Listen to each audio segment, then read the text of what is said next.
വേദപുസ്തക സംബന്ധമായി ഭക്ഷണം എങ്ങനെ കഴിക്കണം, എങ്ങനെ കഴിക്കരുത് എന്ന അവബോധം തരുന്ന നിരവധി വാക്യങ്ങളുണ്ട്. എല്ലാം നിരത്താൻ ഞാൻ ആഗ്രഹിക്കുന്നില്ല.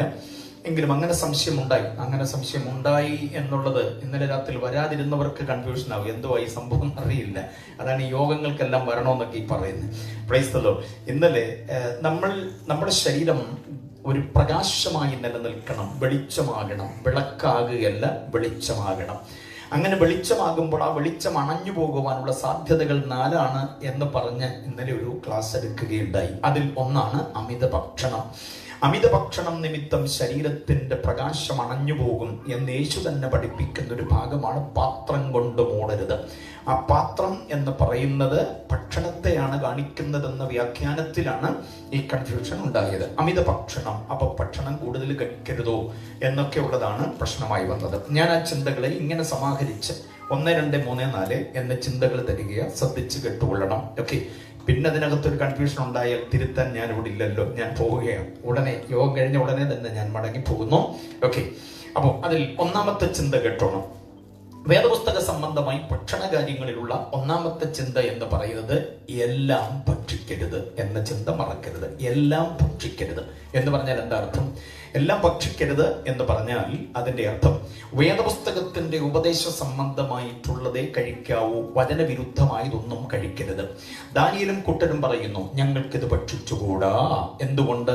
വയറ്റിന് അസുഖമുണ്ടാകുമെന്നുള്ളത് കൊണ്ടല്ല, അവരുടെ ഉള്ളിൽ ലഭിക്കപ്പെട്ട പ്രമാണത്തിന് വിരുദ്ധമാണ് വിളമ്പി വെച്ചതല്ല. മനസ്സിലായോ? ഭൂതങ്ങളുടെ മേശയിലെ പാത്രം നാം അനുഭവിച്ചുകൂടാ, വിഗ്രഹാർപ്പിത ഭോജ്യം നാം കഴിച്ചുകൂടാ, ദൈവവചനം വിലക്കുന്നതൊന്നും കഴിച്ചുകൂടാ. മനസ്സിലായില്ലേ? അപ്പോസ്തലപ്രവൃത്തി 15-ാം അധ്യായമാണ് ദൈവസഭയുടെ ഒന്നാമത്തെ സുന്നഹദോസ് എന്ന് പറയുന്നത്. അതിനകത്ത് ജാതിക സമൂഹങ്ങളിൽ രക്ഷിക്കപ്പെട്ട് വന്നവരോടുള്ള കൽപ്പനകൾ എന്താണ് എന്ന് അപ്പോസ്തലന്മാർ ഒരുമിച്ച് കൂടി പ്രാർത്ഥിച്ചു തീരുമാനിച്ചപ്പോൾ അവർ കൊടുക്കുന്ന നിർദ്ദേശം, നിങ്ങൾ ദയവ് ചെയ്ത് ശ്വാസം മുട്ടിച്ചത്തതിനെ കഴിക്കരുത്, നിങ്ങൾ ദയവ് ചെയ്ത് വിഗ്രഹാർപ്പിത ഭോജ്യം കഴിക്കരുത് എന്നവർക്ക് നിർദ്ദേശം കൊടുക്കുന്നുണ്ട്. ആ നിർദ്ദേശം നമുക്കും ബാധകമാണ് എന്നറിയണം. അതുകൊണ്ടാണ് പറഞ്ഞത് എല്ലാം എന്ത് ചെയ്യരുത്, കഴിക്കാൻ പാടില്ല. നമ്മുടെ മുമ്പിൽ വിളമ്പി വെച്ചിരിക്കുന്ന ഭക്ഷണം വചനപ്രകാരം യോഗ്യമാണോ എന്ന് നാം അന്വേഷിക്കണം. ഭക്ഷണം അല്പം ആഘോഷമായിക്കോട്ടെ എന്ന് വിചാരിച്ച് അല്പം മദ്യമോ മറ്റു തരമായിരിക്കുന്ന സംഗതികളോ അതുമായിട്ട് ചേർത്ത് വിളമ്പിയാൽ സ്നേഹിതരല്ലേ, ഗെറ്റ് ടുഗദർ അല്ലേ, സന്തോഷത്തിന്റെ ഒരു ഒക്കേഷൻ അല്ലേ എന്ന് വിചാരിച്ച് നമ്മളതിൽ പങ്കെടുത്തുകൂടാ. അതാണ് എല്ലാം കഴിക്കരുത്, എല്ലാം ഭക്ഷിക്കരുത് എന്നുള്ള ഒന്നാമത്തെ ചിന്ത. നിർത്തുന്നു. രണ്ടാമത്തെ സംഗതി, എല്ലായ്പ്പോഴും ഭക്ഷിക്കരുത് എന്ന് പറഞ്ഞാൽ അല്പം സങ്കടം ഉണ്ടാകാൻ സാധ്യതയുണ്ട്. ജീവിതത്തിൽ ആഴ്ചയിൽ ഒരു ദിവസമോ മാസത്തിൽ ഒരു ദിവസമോ ഒക്കെ ഉപവാസം എടുക്കണം. അങ്ങനെ ഒരു ശീലമുണ്ട്. ഒരാത്മീയൻ എന്ന് പറയുന്നവൻ 3 നേരമോ 4 നേരമോ എല്ലാ ദിവസവും ഭക്ഷിച്ചുകൊണ്ടിരിക്കരുത്. കാരണം വചനം ഇങ്ങനെ പറയുന്നു, ഉപവാസത്താലും പ്രാർത്ഥനയാലും അല്ലാതെ ഈ വ്യാധി ഒന്നിനാലും എന്ത് ചെയ്യില്ല, നീങ്ങിപ്പോകില്ല. ഉപവാസം കൃത്യമായി അനുഷ്ഠിക്കുന്ന എത്ര പേരുണ്ട് എന്നൊക്കെ ചോദിച്ചാൽ അതൊരു എല്ലാവർക്കും ഒക്കെ ചിലർക്കൊക്കെ ബുദ്ധിമുട്ടാണ്. ഞാനത് ചോദിക്കുന്നില്ല. നമ്മുടെ ജീവിതത്തിൽ എത്ര ദിവസമുണ്ട് ഉപവാസം? 365 ദിവസം എല്ലാവർക്കും ദൈവം തരുമ്പോൾ ദൈവസന്നിധിയിൽ വേറിട്ടിരുന്നൊന്ന് പ്രാർത്ഥിക്കാൻ ഉപവാസത്തോടെ പ്രാർത്ഥന അനുഷ്ഠിക്കുന്ന എത്ര പേരുണ്ട്? അപ്പൊ ഉപവസിക്കുവാൻ സമയമെടുക്കണം. അതിനാണ് എല്ലായ്പ്പോഴും ഭക്ഷിക്കരുത് എന്ന് പറയുന്നത്. സമ്മതിക്കുന്നവർ എത്ര പേരുണ്ടത്? എല്ലായ്പ്പോഴും ഭക്ഷിക്കാൻ പാടില്ല. ആഴ്ചയിൽ ഒരു ദിവസമോ മാസത്തിൽ 3 ദിവസമോ ഒക്കെ ഉപവസിക്കാൻ. അത് നിങ്ങളുടെ ഡ്യൂട്ടി, ഇവിടുത്തെ കാലാവസ്ഥ, നിങ്ങളുടെ ഏൽപ്പിക്കപ്പെട്ട ദൗത്യം, ഇതെല്ലാം കൂടെ പരിഗണിച്ചുകൊണ്ട് വേണം ഉപവാസ ദിനങ്ങൾ ക്രമീകരിക്കുവാൻ. മനസ്സിലായില്ലേ? അതാണ് ഇതിന്റെ വസ്തു. അതുകൊണ്ടാണ് എല്ലായ്പ്പോഴും എന്ത് ചെയ്യരുത്, ഭക്ഷിക്കരുത് എന്ന് പറയുന്നത്. മൂന്നാമത്തെ ചിന്ത കേട്ടോണേ, എല്ലാവരും ഭക്ഷിക്കരുത്. അങ്ങനെ ഒരു പ്രമാണമുണ്ട്. വചനം അങ്ങനെ ശക്തമായി വിലക്കുന്നു. 2 തെസ്സലോനിക്ക ലേഖനം 3-ാം അധ്യായം അതിന്റെ 11-ാമത് വാക്യം. ചിലപ്പോൾ ഉള്ളിന്റെ ഉള്ളിൽ ഒരു വേദന ഉണ്ടാകാൻ സാധ്യതയുള്ളൊരു വാക്യമാണ്, ഉപദേശമാണ് എന്നുള്ളത് കൊണ്ട് അത് മറക്കരുതൊരിക്കലും. 2 തെസ്സലോനിക്കർ 3-ന്റെ 11-ാമത് വാക്യം എന്താ പറയുക? ക്രമം കെട്ട് നടക്കുന്നു എന്ന് കേൾക്കുന്നു. ആ വാക്യത്തിന്റെ വിശകലനം അറിയണമെങ്കിൽ പരകാര്യം നോക്കി വേല ചെയ്യാതെ മെനക്കെട്ട് നടക്കുന്നു അവരോടുള്ള പ്രത്യേക നിർദ്ദേശമാണ് 10-ാം വാക്യം. വായിച്ചേ. ഇങ്ങനെയുള്ളവരോട് സാവധാനത്തോടെ വേല ചെയ്ത് അഹോവൃത്തി കഴിക്കണം എന്ന്. അല്ല, 10-ാം വാക്യം വായിച്ച തൊട്ട് മുകളിലെ വാക്യം. വേല ചെയ്യുവാൻ മനസ്സില്ലാത്തവൻ എന്ത് ചെയ്യരുത്? അങ്ങനെ ഒരു കൂട്ടം ആളുകളുണ്ട്. വേല ചെയ്തില്ലെങ്കിൽ എന്ത് ചെയ്യരുത്?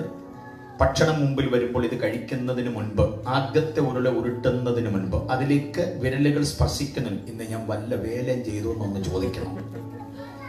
ഒരു വേലയും ചെയ്തില്ലെങ്കിൽ എന്തോ ചെയ്യരുത്? കഴിക്കരുത്. മനസ്സിലായില്ലേ? സ്തോത്രമൊന്നും ആരും പറയത്തില്ലെന്ന് എനിക്കറിയാം. വേല ചെയ്തെങ്കിലേ എന്ത് ചെയ്യാവൂ? കഴിക്കാവൂ. വേല ചെയ്യാത്തവൻ എന്ത് ചെയ്യരുത്?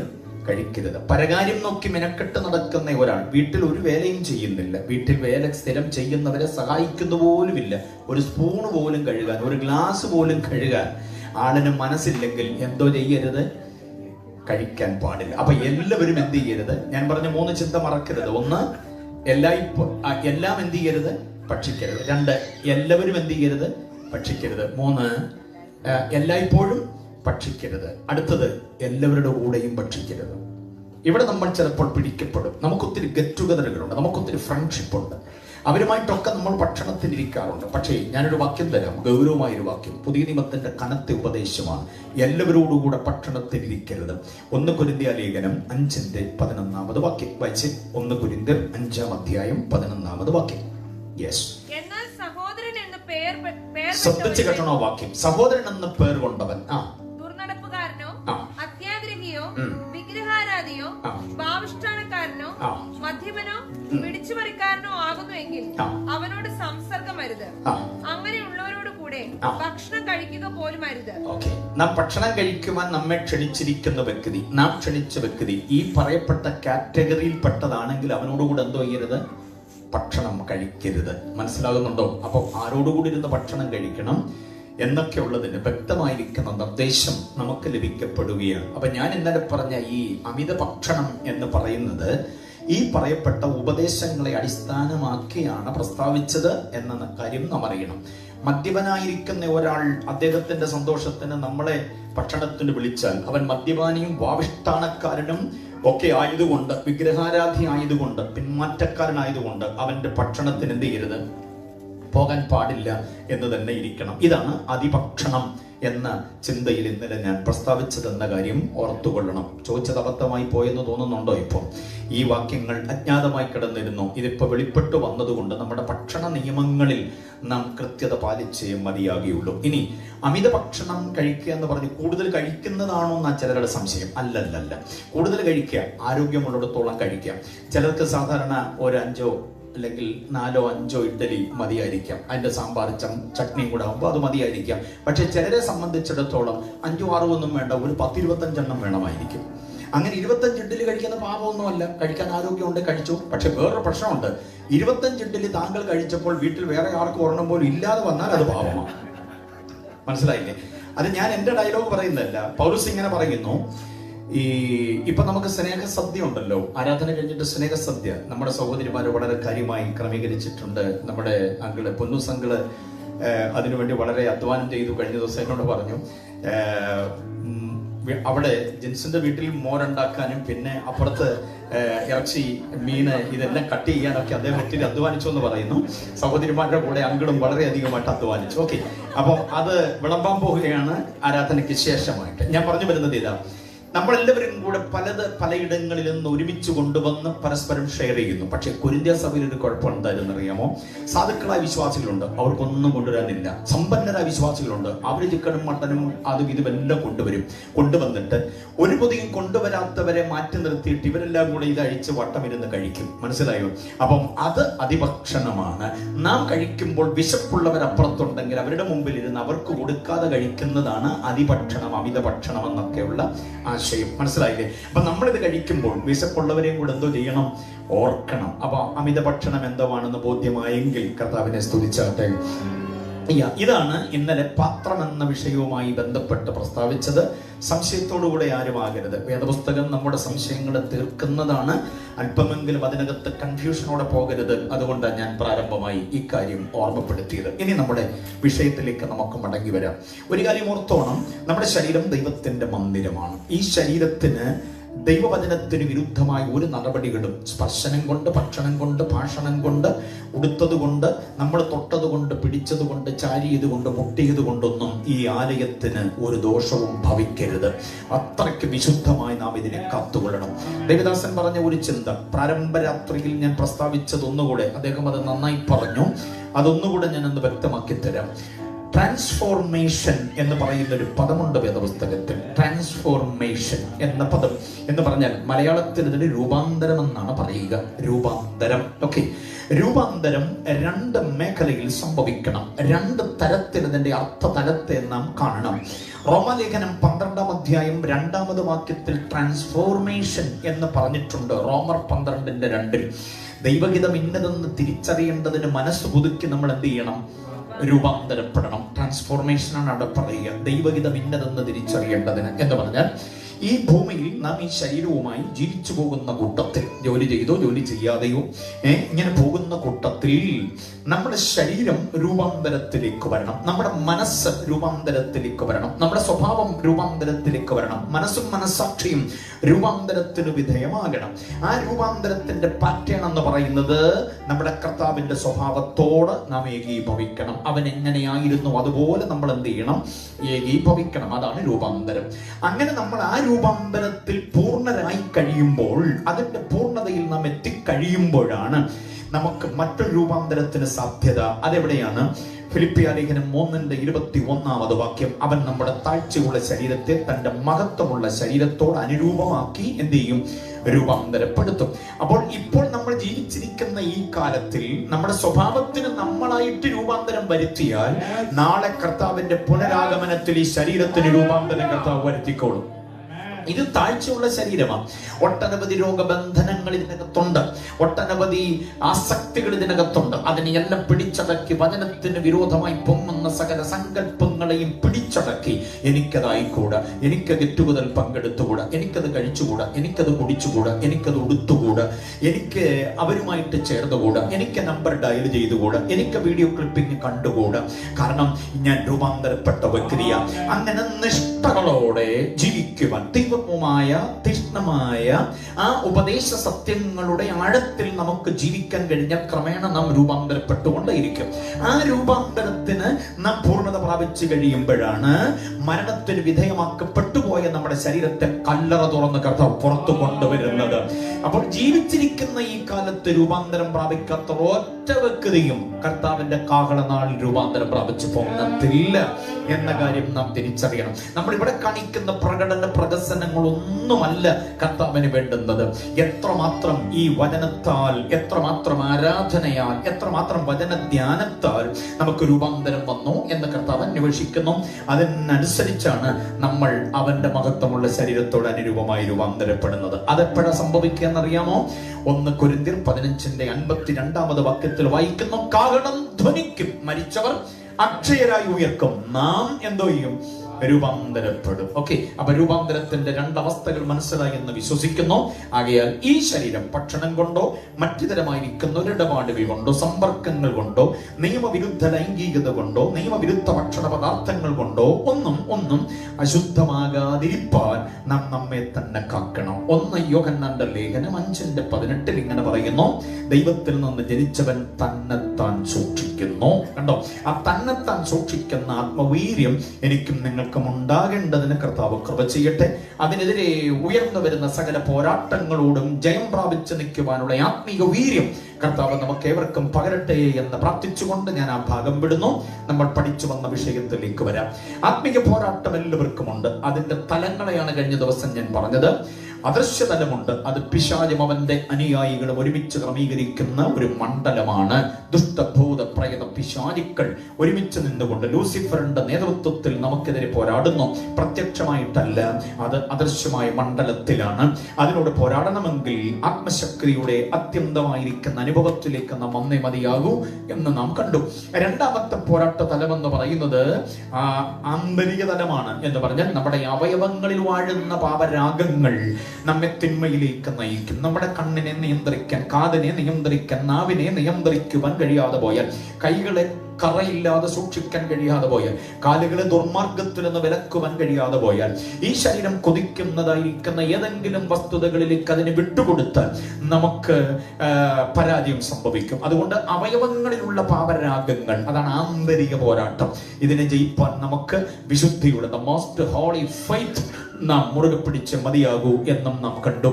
മൂന്നാമത്തെ പോരാട്ട തലം എന്ന് പറയുന്നത് പ്രത്യക്ഷമാണ്. എന്ന് പറഞ്ഞാൽ ബുഭുക്ഷയോടലറുന്ന സിംഹം പോലെ, കാട്ടു ചെന്നാൽ ഒരുമിച്ച് കൂടി വരുന്നത് പോലെ, നായ്ക്കൾ ഒരുമിച്ച് നമ്മളെ വളഞ്ഞാക്രമിക്കുന്നത് പോലെ സുവിശേഷ വിരുദ്ധ ശക്തികൾ മാരകായുധങ്ങൾ കൊണ്ട് നമ്മളെ തല്ലി തകർത്ത് തരിപ്പണമാക്കുന്ന ഒരു സുദിനം ഉണ്ടാകാം. എല്ലാവർക്കുമല്ല, ചിലർക്കെങ്കിലും ഉണ്ടായേക്കാം.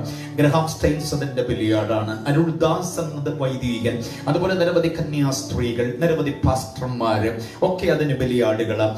അവരവനെ ഒടുക്കിക്കളയുവാൻ ഭാവിച്ചുകൊണ്ട് വന്നു എന്ന് പറയുന്ന ആ സംഗതി. സ്തെഫാനോസ് അതിന്റെ ബലിയാടാണ്. ഹെരോദാവ് സഭയിൽ ചിലരെ പീഡിപ്പിക്കേണ്ടതിന് യാക്കോബിനെ വാളുകൊണ്ട് കൊന്നു. യാക്കോബ് അതിന്റെ ഒരു ഭാഗമാണ്. അപ്പോസ്തലന്മാരെല്ലാവരും, മിക്കവാറും എല്ലാം, യോഹന്നാൻ മാത്രമേ സ്വാഭാവിക മരണം വരിച്ചിട്ടുള്ളൂ. ബാക്കി മിക്ക ആളുകളും രക്തസാക്ഷിത്വ മരണം വരിക്കുകയായിരുന്നു. അപ്പം വട്ടം നിന്ന് തല്ലിക്കൊല്ലുകയോ ക്രൂശിക്കുകയോ തലഛേദിച്ച് കളയുകയോ കല്ലെറിഞ്ഞു കൊല്ലുകയോ ഒക്കെ ചെയ്യുന്ന ഇടപാട് ഇന്ന് ആർഷഭാരതത്തിന്റെ വിവിധ സ്റ്റേറ്റുകളിൽ പലരെയും കൊല ചെയ്യുന്നുണ്ട്. സുവിശേഷം നിമിത്തമായി പള്ളികളിലേക്ക് ഇടിച്ചു കയറിയിട്ട് അകത്തുള്ള വിശ്വാസികളെ, കുഞ്ഞുങ്ങളോ കുട്ടികളോ സ്ത്രീകളോ ഒന്നും വ്യത്യാസമില്ലാതെ മാരകമായി മർദ്ദിക്കുന്ന, അതാണ് പ്രത്യക്ഷമായ ആക്രമണം. ഇതിനെതിരെ നമുക്ക് സമരസന്നാഹങ്ങളില്ല, ഒപ്പുശേഖരണങ്ങളില്ല, പിക്കറ്റിങ്ങോ ഹർത്താലോ ഒന്നുമില്ല. സഹനമല്ലാതെ വേറൊരു മാർഗവുമില്ല.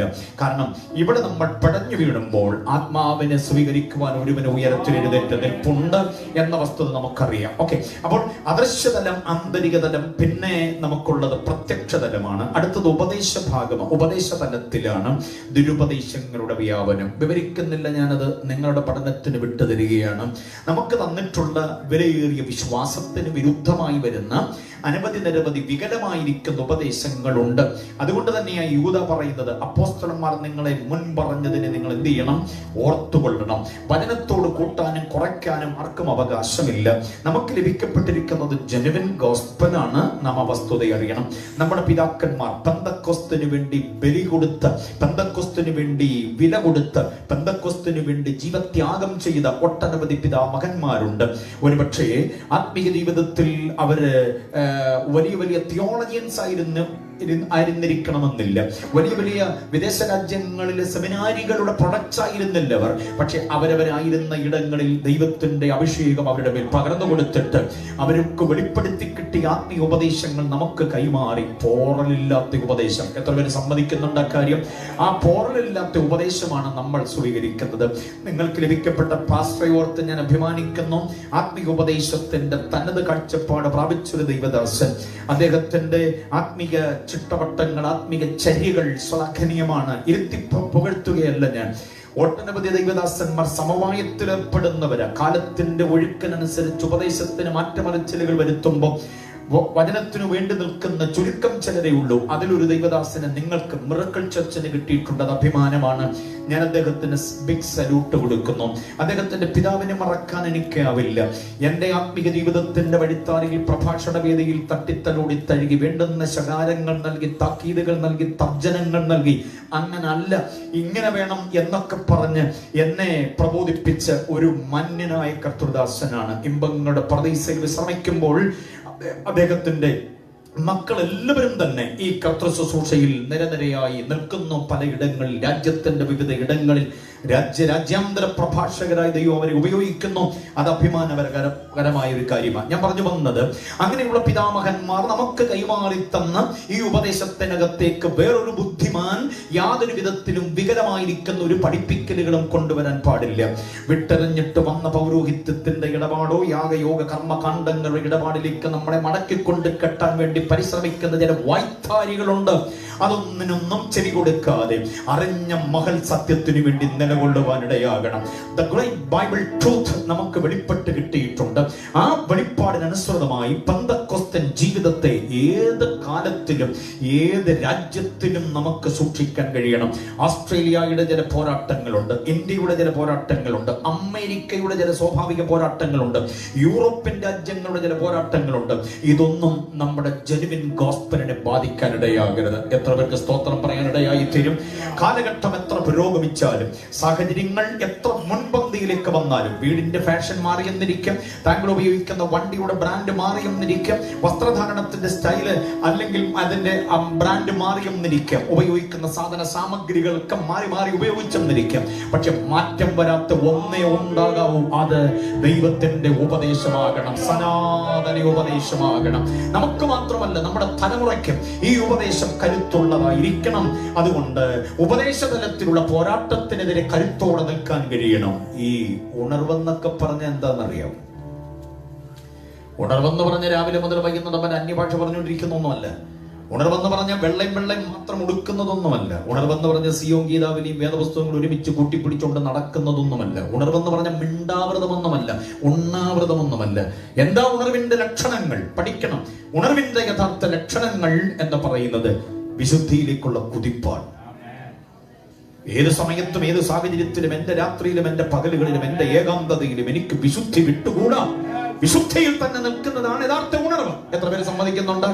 Price the Lord. രണ്ടാമത്തെ ലക്ഷണം എന്താണെന്നറിയോ? പാപത്തോടുള്ള വെറുപ്പാണെന്ന് പഠിക്കണം. പാപത്തോട് വെറുപ്പ് സൂക്ഷിക്കണം. അതാണ് ഉണർവിന്റെ ലക്ഷണം. പാപവുമായിട്ട് ഏകീഭവിച്ചു പോകരുത്. പാപത്തോട് വെറുപ്പ് വേണം. പാപത്തോട് വെറുപ്പുള്ളവനെ വിശുദ്ധിയിലേക്ക് കുതിക്കാൻ പറ്റത്തുള്ളൂ. മനസ്സിലായോ? ചിലരോട് നമുക്ക് വെറുപ്പുണ്ടല്ലോ, ആ വെറുപ്പ് എന്തിനോട് വേണം? പാപത്തോട് വേണം. ചിലർക്ക് പാപത്തോട് സ്നേഹമാണ്. പിന്നെന്താ പാപം ചെയ്യാതെ? അവസരം കിട്ടുന്നില്ലാത്തതുകൊണ്ട് ചെയ്യുന്നില്ലെന്നുള്ളതേ ഉള്ളൂ. പക്ഷെ അവസരം കിട്ടിയാലും പാപം ചെയ്യാതിരിക്കുന്നവൻ പാപത്തോട് വെറുപ്പുള്ളവനാണ്. ഈ പാപത്തോടുള്ള വെറുപ്പ് എന്നൊക്കെ പറഞ്ഞ കാര്യം മനസ്സിലായോ? പാപത്തോടുള്ള വെറുപ്പ്, നമ്മൾ ഈ പെറ്റ്സിനെയൊക്കെ വളർത്തുമല്ലോ, പൂച്ചക്കുഞ്ഞോ മുയലോ അല്ലെങ്കിൽ നായ്ക്കുട്ടികളെയൊക്കെ വളർത്തുമല്ലോ, അതിനെ താലോലിക്കാനും കൊഞ്ചിക്കാനും മടിയെടുത്ത് വെക്കാനും ഒക്കെ എന്താ സന്തോഷം നമുക്ക്, അല്ലേ? ഓർക്കുന്നുണ്ടോ നിങ്ങൾ? നാട്ടിലൊക്കെ വരുമ്പോൾ ഇവിടെയൊക്കെ ഉണ്ടല്ലോ അങ്ങനെ, അല്ലേ? കണ്ടിട്ടില്ലേ?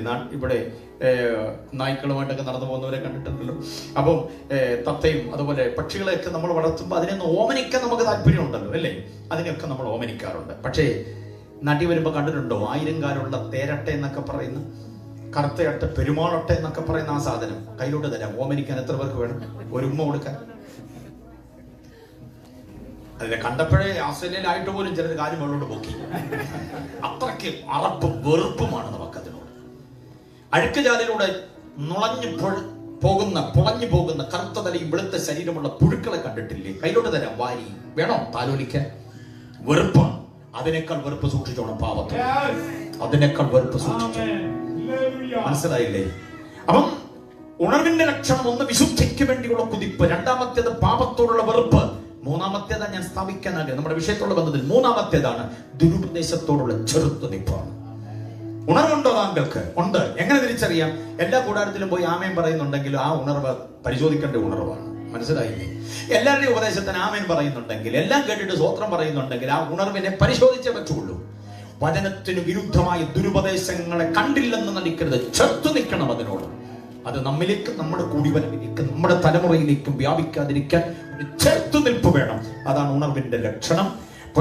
പുനരാഗമനത്തിന്റെ പ്രതീക്ഷ അത് മറ്റൊരു ലക്ഷണമാണ്. ആത്മഭാരം അത് മറ്റൊരു ലക്ഷണമാണ്. ഈ ഉണർവിന്റെ ലക്ഷണങ്ങൾ തന്നെ ഒരു ക്ലാസ് ആയിട്ട് പഠിക്കേണ്ടതുണ്ട്. ഞാൻ അതിലേക്ക് പോകുന്നില്ല.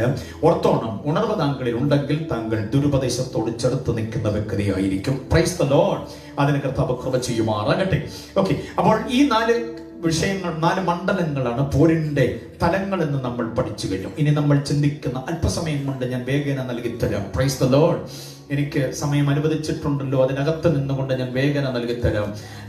അത് നമുക്ക് ലഭിക്കപ്പെട്ടിരിക്കുന്ന ആയുധങ്ങളാണ്. പ്രധാനമായും ഈ വായിച്ചു കേൾപ്പിച്ച ഭാഗം 10 മുതൽ 18 വരെയുള്ള വേദഭാഗങ്ങൾ, എഫെസ്യ ലേഖനം 6-ാം അധ്യായം 10 മുതൽ 18 വരെയുള്ള വേദഭാഗങ്ങൾ ആത്മീക പോരാട്ടത്തെക്കുറിച്ചുള്ള വിശദീകരണ പഠനമാണ് എന്ന കാര്യം നാം തിരിച്ചറിയാതെ പോകരുത്. ഇവിടെ പല ആയുധങ്ങൾ പറഞ്ഞിട്ടുണ്ട്. സർവായുധ വർഗങ്ങൾ എന്നതിന് പൊതുവെ പറയുന്നു. അതിൽ 3 കാറ്റഗറി ഉണ്ടെന്ന കാര്യം മറന്നു പോകരുത്. ഒന്നാമത്തേതെന്ന് പറയുന്നത് നമ്മുടെ പ്രൊട്ടക്ഷന് വേണ്ടിയുള്ളതാണ്. മനസ്സിലാകുന്നുണ്ടോ? നമ്മൾ ആക്രമിക്കപ്പെടാതിരിക്കേണ്ടതിനു വേണ്ടിയുള്ളതാണ് ഒന്നാമത്തെ വിഭാഗം. രണ്ടാമത്തെ സംഗതിയാണ് 17ാമത് വാക്യത്തിൽ വായിച്ച ആത്മാവിന്റെ വാൾ. അതെന്തിനു വേണ്ടിയാണെന്നറിയാമോ? നമുക്ക് പോരാടാനുള്ളതാണ്. ഓക്കെ, ബാക്കി പറയുന്നതായിരിക്കുന്ന അരയ്ക്ക് സത്യം കിട്ടണം, പിന്നെ ചെരുപ്പിടണം, നീതി എന്ന കവചം ധരിക്കണം, രക്ഷയുടെ ശിരസ്ത്രം അണിയണം എന്നീ പറഞ്ഞിരിക്കുന്ന ഈ സംഗതി, വിശ്വാസം എന്ന പരിച, ഇതെല്ലാം നമ്മുടെ പ്രൊട്ടക്ഷന് വേണ്ടിയാണ് എന്ന് നാം തിരിച്ചറിയണം. പക്ഷേ ഈ യോദ്ധാവിന്, യുദ്ധക്കളത്തിൽ നിൽക്കുന്ന, യുദ്ധസേവയ്ക്കായി ഇറങ്ങി നിൽക്കുന്ന യോദ്ധാവിന്റെ കയ്യിൽ കൊടുത്തിരിക്കുന്ന ഒരേ ഒരു ആയുധമേ ഉള്ളൂ. അതെന്തുവാണ്? ആത്മാവിന്റെ വാൾ. അതാണ് പറയുന്നത്. പക്ഷെ മുകളിൽ 10ാം വാക്യത്തിൽ വേറൊരു ആയുധം പറയുന്നുണ്ട്. ഏതെന്നറിയാമോ? അത്യന്ത ശക്തി എന്ന ആയുധം. അത് പ്രാപിച്ചു വേണം ഈ സർവായുധവർഗം ധരിക്കാൻ. 10ാമത് വാക്യത്തിൽ അതാ പറയുന്നത്, കർത്താവിലും അവന്റെ അമിത ബലത്തിലും. അപ്പൊ ആ അമിത ബലം മനസ്സിലായോ? ദ ഡൈനാമിക് പവർ നാം പ്രാപിക്കണം. അത് നമുക്കൊരു ആയുധമാണ്. രണ്ടാമത്തെ ആയുധമാണ് ആത്മാവിന്റെ വാൾ എന്ന് പറയുന്നത്. ഈ രണ്ട് ആയുധങ്ങളും യഥോചിതം ഭംഗിയായി നമ്മിൽ പ്രവർത്തിക്കേണ്ടതിന് വേണ്ടുന്ന ഒരു നടപടിയാണ് 18ാമത് വാക്യത്തിൽ പറഞ്ഞിരിക്കുന്ന ആത്മാവിലെ പ്രാർത്ഥന. പ്രാർത്ഥിക്കുന്ന ഒരു വ്യക്തിക്ക് മാത്രമേ ഈ ആയുധങ്ങൾ എന്ത് ചെയ്യാൻ പറ്റുള്ളൂ? വേണ്ടും വിധത്തിൽ ഉപയോഗിക്കാൻ കഴിയുകയുള്ളൂ. അതുകൊണ്ട് പ്രാർത്ഥന മുടങ്ങിപ്പോകരുത്. ഇന്നലെ രാത്രി പ്രാർത്ഥനയെ കുറിച്ചൊക്കെ ഞാൻ പറഞ്ഞു. പ്രാർത്ഥന വളരെ ഗൗരവമായി ചെയ്തേ പറ്റൂ. എത്ര ഡ്യൂട്ടിയുടെ തിരക്കുണ്ടെന്ന് വന്നാലും പ്രാർത്ഥനാ സമയം മുടങ്ങിപ്പോകരുത്. കൃത്യനിഷ്ഠയോടുകൂടെ പ്രാർത്ഥിക്കുവാൻ കഴിയണം. കൂട്ടായ്മ ഒരുമിച്ച് കുടുംബമെല്ലാം കൂടി ഒരു പാട്ടുപാടി വേദഭാഗം വായിച്ചാലെങ്കിലും 1-2 പേര് പ്രാർത്ഥിക്കുന്ന ശീലം നല്ലതാ, നടക്കട്ടെ. പക്ഷേ അതിനെല്ലാം അപ്പുറം ഇവിടെ പ്രാർത്ഥന എന്ന് പറയുന്നത് വ്യക്തിപരമായ പ്രാർത്ഥനയാണ്. ഞാനും എൻ്റെ കർത്താവും മാത്രമുള്ള ഒരു അന്തരീക്ഷം ഉണ്ടാക്കണം ജീവിതത്തിൽ. അതിനകത്ത് ഭർത്താവില്ല, ഭാര്യയില്ല, മക്കളില്ല, കൊച്ചുമക്കളില്ല, ആരുമില്ല, വേണ്ടപ്പെട്ടവരാരുമില്ല. ദിവസത്തിൽ ചില മണിക്കൂറുകൾ, ചില സമയങ്ങൾ മാറ്റിവെച്ച് ഞാനും എൻ്റെ കർത്താവും മാത്രമായി ഒന്ന് ബന്ധപ്പെടുന്ന, രമിക്കുന്ന, ആമോദിക്കുന്ന, ആനന്ദിക്കുന്ന, സന്തോഷിക്കുന്ന, സ്വകാര്യത പങ്കിടുന്ന ആ ഒരു നിമിഷം ഉണ്ടാക്കിയേ പറ്റൂ. അതെത്ര തിരക്കാണെങ്കിലും, ഉറക്കം വന്നിട്ട് നിൽക്കാൻ പറ്റുന്നില്ലെങ്കിൽ പോലും ഇതിനു വേണ്ടി ഒരു സമയം നിങ്ങൾ കണ്ടെത്തിയേ പറ്റുകയുള്ളൂ. വീടിനകത്ത് ഏതെങ്കിലും ഒരു മുറിയുടെ മൂലയിലേക്ക് മാറിയിരുന്ന കർത്താവും നിങ്ങളും മാത്രം തീർക്കുന്നൊരു ലോകമുണ്ടാകണം. ആ പ്രാർത്ഥനയിൽ മാത്രമേ വചനമെന്ന ആത്മാവിന്റെ വാളും നിങ്ങൾ പ്രാപിച്ച ദൈവശക്തിയും വേണ്ടും പോലെ പ്രയോജനമാകുകയുള്ളൂ. എത്ര പേര് വിശ്വസിക്കുന്നുണ്ട് ആ കാര്യം? പ്രാർത്ഥനയെ കുറിച്ച് ഇന്നലെ ഞാൻ പറഞ്ഞു. വീണ് കിടന്ന് പ്രാർത്ഥിക്കണം. കർത്താവ് നമുക്ക് കാണിച്ചു തന്ന മാതൃക, അവൻ നിലത്ത് വീണു. ഏലിയാവ് കാണിച്ച പ്രാർത്ഥന, അവൻ മുഴങ്കാൽ മടക്കി. വേദപുസ്തകത്തിൽ മുഴങ്കാൽ മടക്കി നിലത്ത് വീണ് കിടന്ന് പ്രാർത്ഥിച്ചവരുടെ പിന്നാലെ നിങ്ങൾ കൂടി നോക്കിക്കേ. ആ പ്രാർത്ഥന കഴിയുമ്പോൾ അവർ കരുത്തന്മാരായി മാറിയിട്ടുണ്ട്. ആ പ്രാർത്ഥന കഴിഞ്ഞ മാത്രയിൽ അവരെല്ലാവരും ജീവിതത്തിൽ വലിയ വിടുതൽ അനുഭവിച്ചിട്ടുണ്ട്. കർമ്മേലിന്റെ കൊടുമുടിയിലാണ് ഏലിയാവിന്റെ യാഗവും ആ പരീക്ഷണവും നമുക്ക് നന്നായിട്ട് അറിയാം. ഒടുവിൽ അതിന്റെ അടിവാരത്തിലേക്ക് വന്നിട്ട് അവൻ വീണ് കിടന്ന് പ്രാർത്ഥിക്കുന്നു. പ്രാർത്ഥന ഏറെ നേരം നടന്നു. അത് ആ സംഭവം നമുക്കറിയാം. തന്റെ ദാസനെ വിട്ടിട്ട് ചോദിക്കുന്നു, നീ പോയി കടൽക്കരയിൽ ചെന്ന് കാണുക, എന്തെങ്കിലും വിശേഷമായിട്ടുണ്ടോ? അവൻ 6 പ്രാവശ്യം പോയിട്ടും ഒന്നും കണ്ടില്ല. 7ാം പ്രാവശ്യം പോയിട്ട് അവൻ കണ്ടത്, അവൻ പറയുന്നു, കൈപോലൊരു മേഘം പൊങ്ങുന്നത് ഞാൻ കാണുന്നു.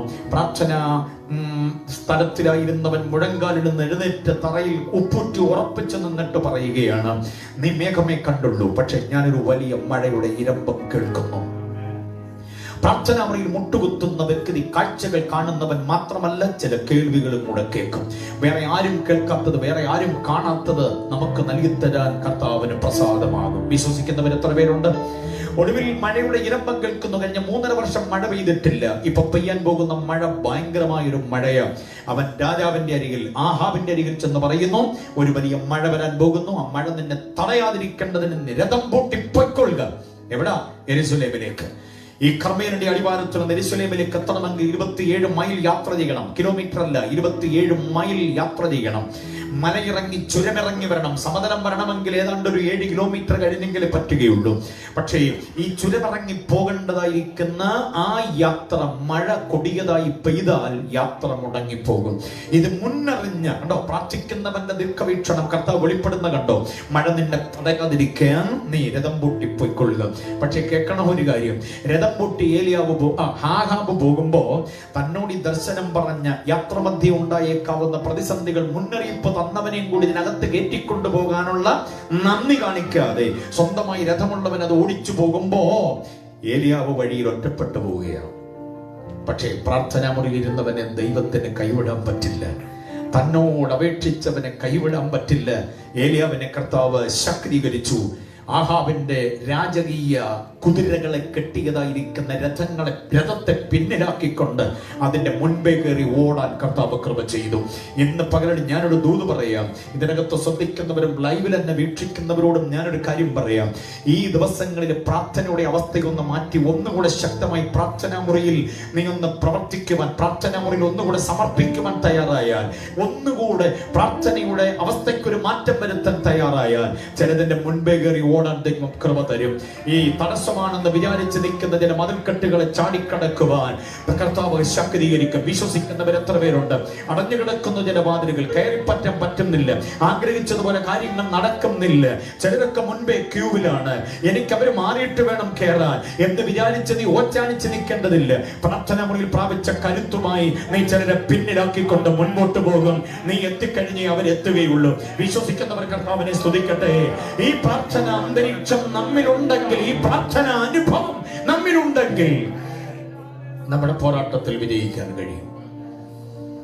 ഗത്സമനെ തരണം ചെയ്യുവാൻ, ഗബ്ബഥയെ തരണം ചെയ്യുവാൻ, ഗോൽഗോഥായെ അതിജീവിക്കുവാൻ യേശു പ്രാർത്ഥനയിൽ പ്രാപിച്ചെടുത്ത കരുത്ത് ഭയങ്കരമായിരുന്നു.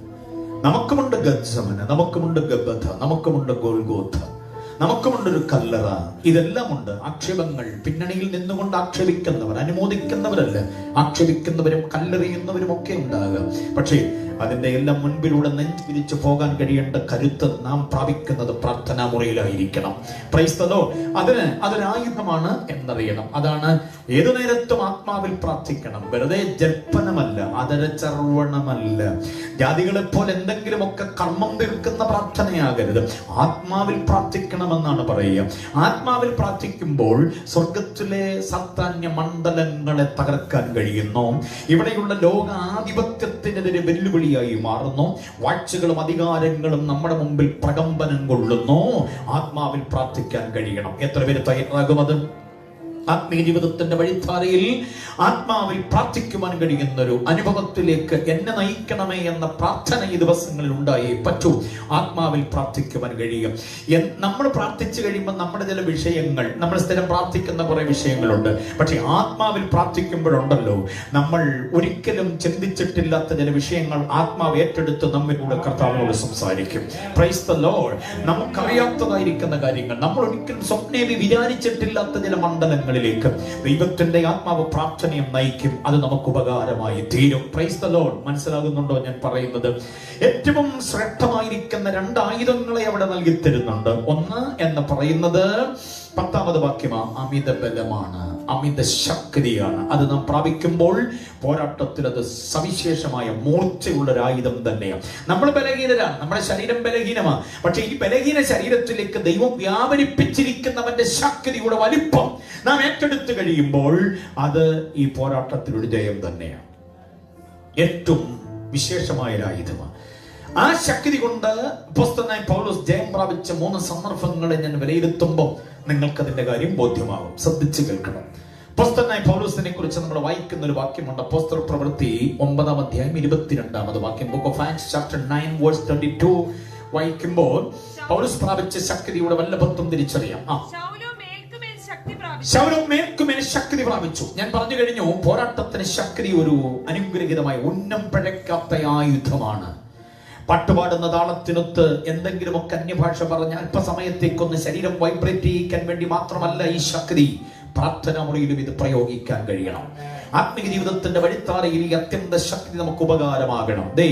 തന്റെ മുൻപിൽ ദൈവം ഏൽപ്പിച്ചിരിക്കുന്ന മഹത്തായിരിക്കുന്ന ശുശ്രൂഷയുടെ നിർവഹണത്തിന് തന്റെ ജ്ഞാനം പോരാ.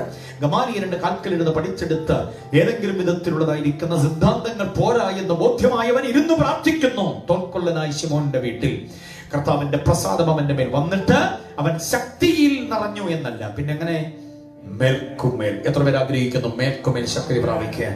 ശക്തി കൊണ്ട് താങ്കൾക്ക് സമ്മതിക്കുന്നു, പക്ഷെ അതുപോലെ പിന്നെന്താ വേണം? മേൽക്കുമേൽ ശക്തി ഉണ്ടാകേ പറ്റുകയുള്ളൂ. ആ മേൽക്കുമേൽ ശക്തി പ്രാപിച്ച പൗലോസിന് ചരിത്ര പ്രാധാന്യം അർഹിക്കുന്ന 3 മിഷണറി യാത്രകൾ, മിഷണറി ജേർണീസ്, പ്രേക്ഷിത പ്രയാണങ്ങൾ. ശ്രദ്ധിച്ചോണം അതിന്റെ അധ്യായങ്ങൾ. വായിപ്പിക്കുന്നില്ല, അധ്യായങ്ങളെ ഞാനൊന്ന് ഓർമ്മപ്പെടുത്താം. 13-ാം അധ്യായം, 16-ാം അധ്യായം, 19-ാം അധ്യായം. Okay, chapter 13 and 16, 19. 13, 16, 19 ഈ 3 അധ്യായങ്ങൾ പൗലോസിന്റെ 3 മിഷണറി യാത്രകളാണ്. മനസ്സിലായില്ലേ? യെരുശലേമിൽ മാത്രമേ ദൈവസഭ അന്ന് ഉണ്ടായിരുന്നുള്ളൂ. യെരുശലേമിൽ മാത്രം ഉണ്ടായിരുന്ന ദൈവസഭയെ അങ്ങ് എഫെസോസിലും കൊലോസിയിലും തെസ്സലോനിക്കയിലും ബെറോവയിലും കൊരിന്തിലും ഒക്കെ കൊണ്ടുപോകേണ്ടതിന് കാരണമായി തീർന്നത് പൗലോസിന്റെ മിഷണറി യാത്രകളാണ്. അത് മാത്രമല്ല, യെരുശലേമിൽ ചില അപ്പോസ്തലന്മാരുടെ കൈക്കൽ മാത്രമായിരുന്നു ദൈവസഭ. അവരാരെയും വളർത്തിക്കൊണ്ടുവരുന്നതുമില്ല. എന്നാൽ തിമോത്തിയോസ്, തീത്തോസ്, തിഹിക്കോസ്, എപ്പഫ്രാദിത്തോസ്, അക്വിലാസ്, പ്രിസ്കില്ല, ത്രുഫൈന, ത്രുഫോസ, ഫേബ അടക്കമുള്ള അനുഗ്രഹീതരും സാമർഥ്യമുള്ളവരും സമർപ്പണമുള്ളവരുമായിരിക്കുന്ന ഒരുപറ്റം ചെറുപ്പക്കാരെ തട്ടിത്തലോടി തഴുകി ദൈവസഭയുടെ അനുഗ്രഹീതമായ ശുശ്രൂഷ വൃന്ദങ്ങളാക്കി മാറ്റുവാനും ഈ പ്രേക്ഷിത പ്രയാണമാണ് സാധ്യമായി മാറിയത്. വ്യഭിചാരത്തിന്റെ ഈറ്റില്ലമായ, വിഗ്രഹാരാധനയുടെ ഈറ്റില്ലമായ, വല്ലാത്ത അധാർമികതകളുടെ ഈറ്റില്ലങ്ങളായിരുന്ന ഒട്ടനവധി ദേവീദേവന്മാരെ വെച്ച് പൂജ നടത്തി ആരാധിച്ചിരുന്ന ചില രാജ്യങ്ങളിലേക്ക് പൗലോസ് സുവിശേഷത്തിന്റെ പ്രകാശവുമായി ഇടിച്ചു കയറിയപ്പോൾ ആ വിധമായിരിക്കുന്ന ജാതീയ കോട്ട കൊത്തളങ്ങൾ തകർന്ന് തരിപ്പണമാകി ദൈവസഭകൾ അവിടെ സ്ഥാപിതമാകുകയും ചെയ്തു. അതാണ് പ്രേക്ഷിത പ്രയാണത്തിന്റെ പ്രത്യേകത. പക്ഷേ കേൾക്കണം, ഈ 3 അധ്യായങ്ങളും ശ്രദ്ധിച്ചു പഠിച്ചാൽ അവിടെയൊക്കെ ഉണ്ടായിരുന്ന പോരാട്ടങ്ങൾക്ക് പൗലോസിന്റെ ഏറ്റവും ശ്രേഷ്ഠമായ ആയുധം എന്ന് പറയുന്നത് താൻ പ്രാപിച്ച ഈ ശക്തിയുടെ വല്ലഭത്വമായി. ഹല്ലേലൂയ. അവിടെ നമുക്ക് ശക്തി കൂടിയേ പറ്റുള്ളൂ എന്ന് പറയുന്നത്. സാഹചര്യങ്ങൾ നമുക്ക് പ്രതികൂലമായി വരികയാണ്. പ്രതിസന്ധികൾ ഭയാനകമായി ഉയരുകയാണ്. രാഷ്ട്രീയ തലത്തിലും മറ്റു ചില മാർഗിക തലത്തിലും പ്രാപഞ്ചിക തലത്തിലും എല്ലാ മണ്ഡലങ്ങളിലും, മനസ്സിലായി, സാമൂഹ്യ തലത്തിലുമെല്ലാം പോരാട്ടങ്ങൾ ഏറുകയാണ്. ഈ പോരാട്ടത്തോട് അതിജീവിക്കാൻ കഴിയണമെങ്കിൽ നാം ശക്തി പ്രാപിച്ചാൽ പോരാ, മേൽക്കുമേൽ ശക്തി പ്രാപിച്ചേ പറ്റൂ. ഓരോ ആരാധനയിലും ഈ മേൽക്കുമേലുള്ള ശക്തി, ഓരോ സമയവും അപവീഞ്ഞങ്ങൾ കഴിക്കുമ്പോൾ ഒരു പുത്തൻ ആർജവത്വത്തോടെ നമ്മൾ വന്നേ മതിയാകുകയുള്ളൂ. ഇതൊരു ചടങ്ങ് തീർക്കുന്ന കർമ്മമായി മാറരുത്. പകരം വളരെ ശക്തി നമ്മുടെ ിലേക്ക് വ്യാപരിക്കപ്പെടുന്നതിന് കാരണമായി മാറണം. ഞാൻ ഒന്ന് പറയാൻ ശ്രദ്ധിച്ചോണം. 13-ാം അധ്യായം പൗലോസിന്റെ പ്രസംഗം കേൾക്കേണ്ടതിനൊരു ഗവർണർ തയ്യാറായി. ഗവർണർ സുവിശേഷം കേൾക്കാൻ തയ്യാറായി. പൗലോസ് എന്ന് പറയുന്ന വാഗ്മിയെ കൊണ്ടുവരാൻ അദ്ദേഹം ഉത്തരവിട്ടപ്പോൾ പൗലോസ് ക്ഷണിക്കപ്പെട്ടു അദ്ദേഹത്തിന്റെ കോൺഫറൻസ് ഹാളിലേക്ക്. ആ ഗവർണറുടെ പേര് നിങ്ങൾ മറന്നു പോകരുത്. സെർഗിയോസ് പൗലോസ് എന്നാണ് അദ്ദേഹത്തിന്റെ പേര്. അദ്ദേഹം പൗലോസിന്റെ പ്രസംഗം കേട്ടു. വിദ്യാസമ്പന്നനായിരിക്കുന്ന ഗവർണറുടെ മുൻപാകെ സുവിശേഷത്തിന്റെ ആധികാരികത വ്യക്തമായി പൗലോസ് അങ്ങനെ പറഞ്ഞു കൊടുത്തു. ഈ ഗവർണർക്ക് ഒരു പ്രൈവറ്റ് സെക്രട്ടറി ഉണ്ട്. അദ്ദേഹത്തിന്റെ പേര് എലിമാസ് എന്ന വിദ്വാൻ എന്നാണ്. ബർ യേശു എന്ന് വേറൊരു പേരുമുണ്ട്. യേശുവിന്റെ മകൻ എന്ന ബർ യേശു എന്ന വാക്കിന്റെ അർത്ഥം. പക്ഷെ ഇവൻ യേശുവിന്റെ മകനല്ല, പിശാചിന്റെ മകനാണ്. പൗലോസ് അവനെ അങ്ങനെ വിളിക്കുന്നേ, ഹേ പിശാചിന്റെ മകനെ എന്ന് വിളിക്കുന്നുണ്ട്. പേരങ്ങനാണെങ്കിലും അതൊരു പ്രതിഭാസമാണ്. ചിലരുടെ പേര് കൊള്ളാം, പെരുമാറ്റം കൊള്ളത്തില്ല. പേരിനനുസരിച്ചുള്ള പെരുമാറ്റം ഇല്ലാത്ത ഒത്തിരി പേരുണ്ട്. മനസ്സിലായില്ലേ? പോകട്ടെ. ഓക്കെ, അപ്പൊ ഈ പുള്ളിയുടെ പേര് യേശുവിന്റെ മകൻ എന്നാ. പക്ഷെ യേശുവുമായിട്ട് ഇവന് ഒരു ബന്ധവും ഇല്ല. അവൻ മന്ത്രവാദി, കുടിയ മന്ത്രവാദിയും. അദ്ദേഹം ഈ ഗവർണറുടെ പ്രൈവറ്റ് സെക്രട്ടറി. 13-ാം അധ്യായം നിങ്ങൾക്ക് ഹോംവർക്ക് തന്നുവിടുന്നു, പിന്നെ വായിച്ചു നോക്കിയാൽ മതി. ഈ പൗലോസിന്റെ പ്രസംഗം കേട്ട് ഗവർണർ മാനസാന്തരത്തിലേക്ക് വന്നു. പൗലോസ് പറയുന്ന സകല സംഗതികളും അദ്ദേഹത്തിന് നിഷേധിക്കാൻ പറ്റുന്നില്ല. നിരുപാധികം ഏറ്റെടുത്തുകൊണ്ടിരിക്കുന്നു. ഗവർണറുടെ മുഖത്തേക്ക് മന്ത്രവാദി കൂടെ പ്രൈവറ്റ് സെക്രട്ടറി നോക്കിയപ്പോൾ മനസ്സിലായി ഈ പുള്ളി ഇപ്പൊ പെന്തക്കോസിലാകാൻ സാധ്യതയുണ്ട്. പൗലോസിന്റെ പ്രസംഗം അത്രയ്ക്ക് തീഷ്ണമാണ്. ഈ പുള്ളി മാനസാന്തരപ്പെട്ട് പെന്തക്കോസിലായി കഴിഞ്ഞാൽ പിന്നെ മന്ത്രവാദം കൊണ്ട് പ്രൈവറ്റ് സെക്രട്ടറിയുടെ കൂടെ നിൽക്കാൻ പറ്റത്തില്ല. എന്റെ ജോലി പോകുന്ന ഇടപാടാ. അതുകൊണ്ട് ഒരു പണി ചെയ്യണം, പൗലോസിന്റെ പ്രസംഗത്തെ ഇവിടെ ബ്ലോക്ക് ചെയ്യണം. ഈ മന്ത്രവാദി എഴുന്നേറ്റ് എന്ന് പൗലോസിനെ പറഞ്ഞു, സർ പ്ലീസ് നിർത്തിക്കേ നിങ്ങളുടെ പ്രസംഗം, ഞങ്ങൾക്ക് ഇപ്പൊ സമയമില്ല, പിന്നൊരു സമയം ഉണ്ടാക്കിയിട്ട് ഞങ്ങൾ വിളിക്കാം, ഇപ്പൊ പോയാട്ടെന്ന് പറഞ്ഞു. ഓക്കെ, നമ്മൾ ആരെങ്കിലും ആയിരുന്നെങ്കിൽ എന്തോ ചെയ്തേന്? വിസിറ്റിംഗ് കാർഡ് കൊടുത്തിട്ട് അന്നേരം അവിടെ നിന്ന് പോകത്തേ ഉള്ളൂ. കാരണം പിണക്കരുതല്ലോ അടുത്തൊരു അവസരത്തിന് വേണ്ടി. തന്റെ വചനം കേട്ട് ഹൃദയത്തിൽ യേശുവിനെ സ്വീകരിക്കുവാൻ പാകമായി വന്ന ഗവർണറുടെ വിശ്വാസത്തെ തടയേണ്ടതിന് മന്ത്രവാദി എഴുന്നേറ്റപ്പോ മേൽക്കുമേൽ ശക്തി പ്രാപിച്ച് ശുശ്രൂഷ ചെയ്ത പൗലോസ് ആ മന്ത്രവാദിയുടെ നേരെ വിരൽ ചൂണ്ടിക്കിട്ട് ഒരാക്രോശം നടത്തുന്നുണ്ട്, ഒരു ഭത്സനം. സകല കപടവും ധൂർത്തും നിറഞ്ഞവനെ, പിശാചിന്റെ മകനെ, സർവനീതിയുടെയും ശത്രുവെ, ദൈവത്തിന്റെ നീതിപ്രവർത്തികളെ മറിച്ചു കളയുന്നത് മതിയാക്കയില്ലയോ? അടങ്ങ് യേശുവിന്റെ നാമത്തിൽ. ഇതാണ് പ്രയോഗം. ഇത് കേട്ട മാത്രയിൽ മന്ത്രവാദിയുടെ കണ്ണിന്റെ ഫിലമെന്റ് അങ്ങ് പോയി, കാഴ്ച നഷ്ടപ്പെട്ടു. തപ്പി നടക്കുന്നു അവൻ, മൂക്കും കുത്തി തറയിൽ വീണു. ഇത്രയും സംഭവം ഒറ്റ നിമിഷം കൊണ്ടുണ്ടായപ്പോൾ ഗവർണറുടെ വിശ്വാസം ഉറച്ചു. അദ്ദേഹം യേശുവിലായി. വിശ്വാസം തടയാനാണ് മന്ത്രവാദി ശ്രമിച്ചത്. പക്ഷേ ഈ ലോകാധിപതിയും അവൻ നിയന്ത്രിക്കുന്ന വാഴ്ചകളും അധികാരങ്ങളും കൂടെ ഒരുമിച്ച് സന്നിവേശിക്കപ്പെട്ട ദുർമന്ത്രവാദിയുടെ നേരെ ആത്മാവിന്റെ എരിവോടെ ഒറ്റപ്രയോഗം, ശക്തിയുടെ പ്രയോഗം നടത്തിയപ്പോൾ അവൻ തകർന്നുപോയി. ഗവർണർ രക്ഷിക്കപ്പെടുകയും ചെയ്തു. സ്വതന്ത്രം പറഞ്ഞില്ലല്ലോ ആരും. ഇതാണ് ദൈവശക്തി നമ്മിൽ വ്യാപരിപ്പിക്കുന്നതിന്റെ ഉദ്ദേശം. ഇത് പ്രാപിക്കണം. തടയുന്ന ചില പോരുകളുണ്ട്, അതിനെ ബ്ലോക്ക് ചെയ്യുന്ന ചില വല്ലാത്ത വ്യാപാരങ്ങളുണ്ട്.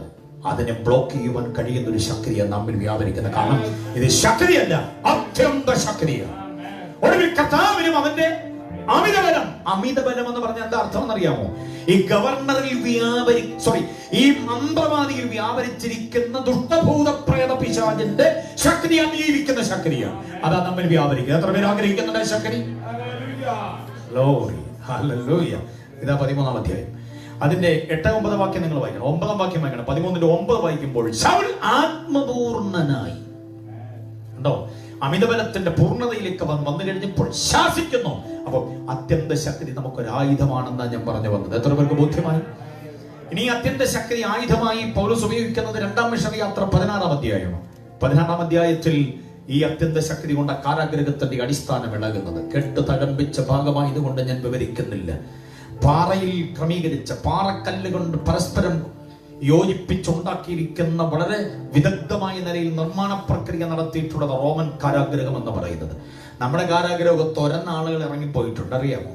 കഥക് തുറന്ന ആളുകൾ ഇറങ്ങി, മതിൽ ചാടിപ്പോയിട്ടുണ്ട്. കഴിഞ്ഞിടയ്ക്ക് 2 സഹോദരിമാര് പോയതിനെ കുറിച്ച് നിങ്ങൾ വായിച്ചായിരുന്നു കേരളത്തിൽ. ഓക്കെ, അപ്പൊ പെണ്ണുങ്ങൾക്ക് വരെ ജയിലിൽ ചാടാമെന്നൊരു സ്ഥിതിയിലേക്ക് സാഹചര്യം നീങ്ങുന്നു. റോമൻ കാരാഗ്രഹത്തിൽ ആ പണിയൊന്നും നടക്കത്തില്ല.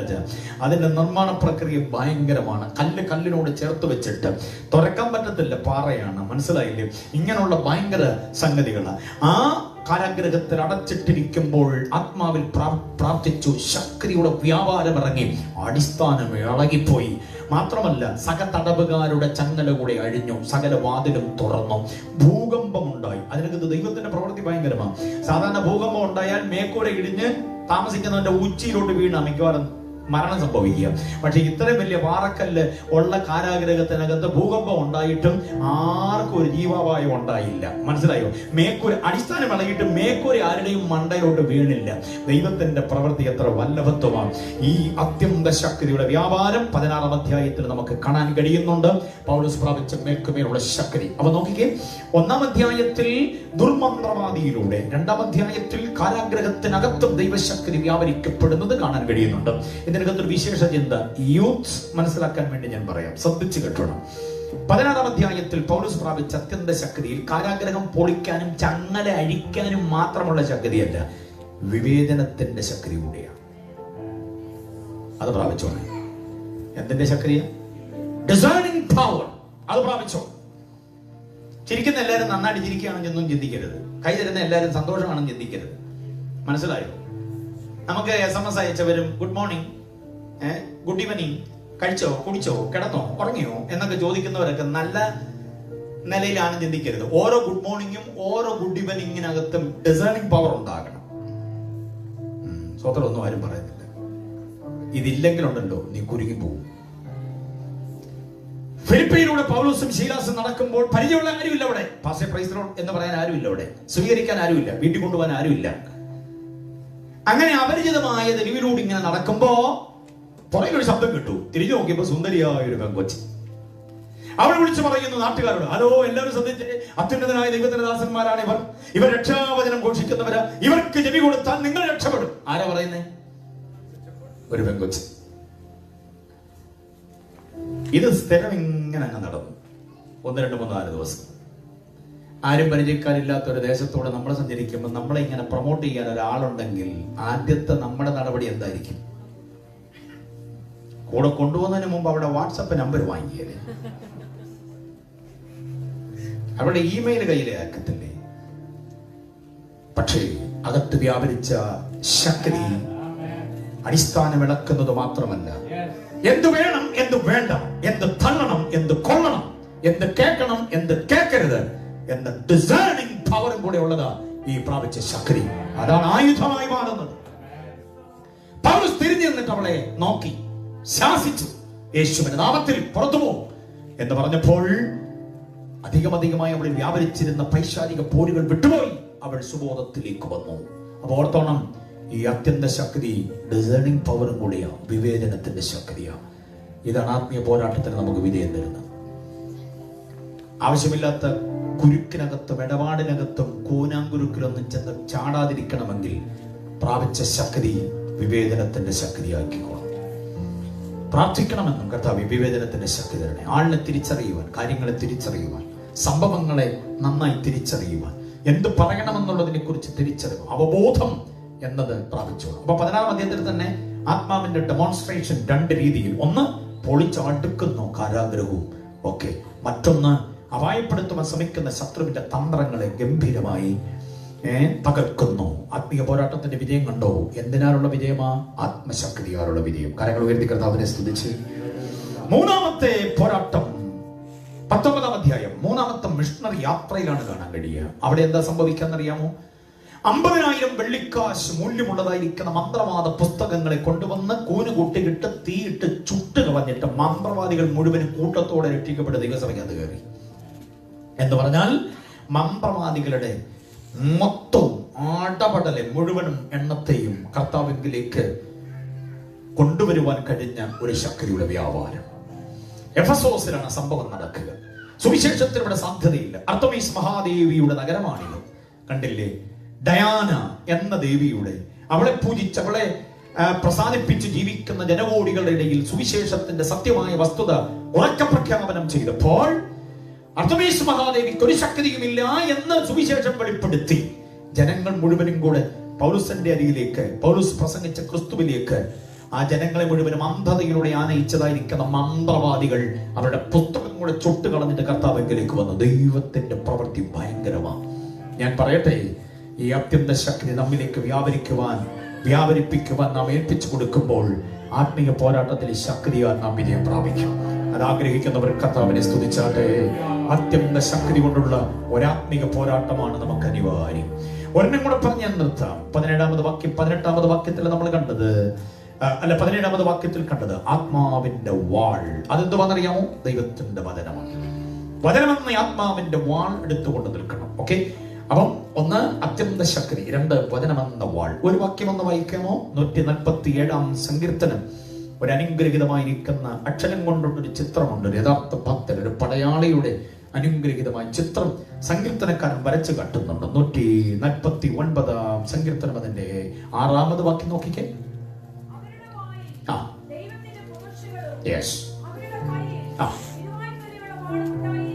അവരുടെ വായിൽ ദൈവത്തിന്റെ പുകഴ്ച. ശ്രദ്ധിച്ചു കേട്ടണം. അവരുടെ വായിൽ എന്തുകൊണ്ട്? പരാതിയുടെ പരിദേവനങ്ങളുടെ ഒരു സാക്ഷ്യമൊന്നുമല്ല അവരുടെ വായിലുള്ളത്. ഉണ്ടോ? പരാതിയുടെ പാട്ടല്ല. പരാജയപ്പെട്ടുപോയി എന്ന് പറയുന്ന ഗദ്ഗതങ്ങളോ നൊമ്പരങ്ങളോ ഒന്നുമല്ല അവരുടെ വായിൽ. അവരുടെ വായിൽ ദൈവത്തിന്റെ പുകഴ്ച. ദൈവത്തിന്റെ പുകഴ്ചയ്ക്ക് ഞാൻ ഒരർത്ഥം കൊടുക്കട്ടെ. ആരാധന. വായിൽ എന്തുകൊണ്ട്? ആരാധന. ആരാധനയും അപേക്ഷയും തമ്മിലുള്ള വ്യത്യാസം പഠിക്കണം. തരണേ തരണേ തരണേ തരണേ എന്നുള്ളതാണ് അപേക്ഷ. ആരാധനയ്ക്കകത്ത് നിന്നുകൊണ്ട് തരണേ എന്ന് പറയരുത്. ആരാധന തരുകയല്ല, അങ്ങോട്ട് കൊടുക്കുകയാണ്. ദൈവദാസനിടയ്ക്ക് ചാർജ് ചെയ്തപ്പോൾ പറഞ്ഞല്ലോ ആ സംഭവം. ആരാധന നമ്മൾ ദൈവത്തിന് കൊടുക്കുന്നതാണ്. ദൈവം ആരാണെന്ന് പഠിക്കണം. വേദപുസ്തകം ഉൽപ്പത്തി മുതൽ വെളിപ്പാട് വരെ ദൈവത്തെക്കുറിച്ചുള്ള, കർത്താവിനെ കുറിച്ചുള്ള, പരിശുദ്ധാത്മാവിനെ കുറിച്ചുള്ള നാമങ്ങൾ മനഃപ്പാടമാക്കണം. അങ്ങനെ മനഃപ്പാടമാക്കിയിട്ട് അത് ഉരുവിടണം. അതാണ് ആരാധനയിൽ. കർത്താവേ, അങ്ങ് സർവശക്തൻ, സർവജ്ഞാനി, സർവവ്യാപി, സർവാധികാരി, നിത്യൻ, മാറ്റമില്ലാത്തവൻ, അത്യുന്നതൻ, സൽഗുണ സമ്പൂർണ്ണൻ, സകലത്തെയും വലുതാക്കുന്നവൻ, സകലത്തെയും നിറയ്ക്കുന്നവൻ. പിതാവാം ദൈവത്തിന് സ്തോത്രം കൊടുക്കണം, പുത്രനാം ദൈവത്തിന് സ്തോത്രം കൊടുക്കണം, പരിശുദ്ധാത്മാവാം ദൈവത്തെ സ്തുതിക്കണം. പരിശുദ്ധ തൃത്വത്തെ വ്യത്യസ്തമായി പറഞ്ഞ് ആരാധിക്കണം. മനസ്സിലായില്ലേ? നമ്മളെല്ലാം കൂടെ കർത്താവേ സ്തോത്രം എന്ന് പറഞ്ഞ് നിർത്തുകയാണ്. കൂടുതലും നമ്മുടെ ആരാധനയിലും തരണേ തരണേ എന്ന് നമ്മൾ പറയുക.